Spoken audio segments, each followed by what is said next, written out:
어제 국민의힘 주진우 의원은 페이스북에서 정부의 대출 규제에 대해 현금 부자만 집 사도록 한 627 대출 규제가 뭐가 그리 기특한가라며 전세가 월세로 대거 바뀌는 최악의 풍선 효과가 우려된다라고 적었습니다.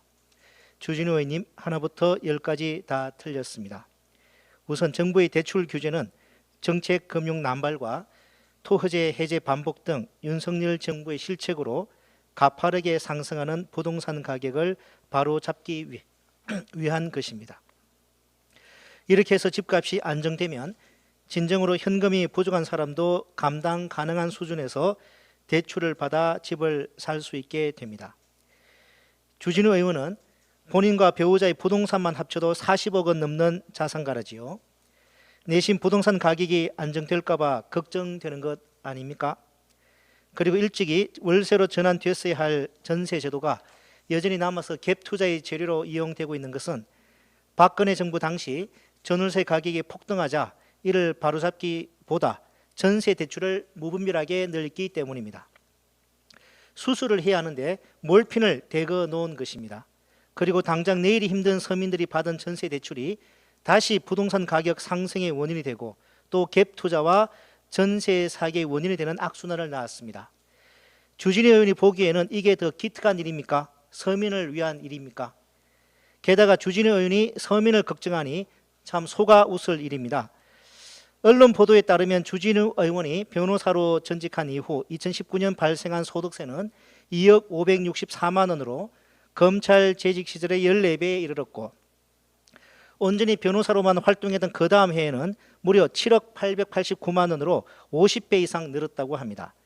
2019년에서 2021년 사이 발생한 소득세 총합은 14억 3,800여만 원으로 집계되었습니다. 번 돈이 아니라 번 돈으로 인해 납부한 세금이 약 3년간 무려 14억이 넘습니다. 이를 기준으로 당시 소득세를 적용해 계산해 보면 3년간 최소 36억 원의 수입을 거둔 것으로 언론은 추산했습니다. 월 평균 약 1억 원씩을 번 것입니다. 세상 어느 서민이 다니던 직장 그만두고 연간 수억 원씩 소득을 올릴 수가 있습니까? 국토교통부에 따르면 전세 사기 피해자 10명 중 7명은 청년이고 이들의 보증금은 3억 원 미만입니다.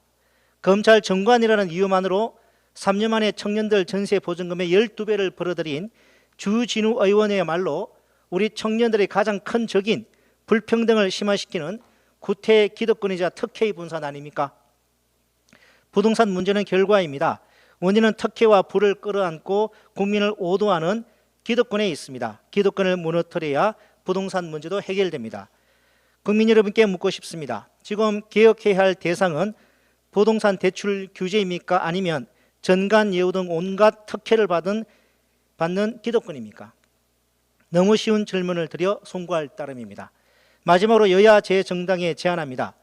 검찰개혁에는 수사권과 기소권의 분리 외에도 우리가 잠시 잊고 있는 근본적인 과제인 뿌리 깊은 전관예우 검찰 카르텔 타파가 있습니다.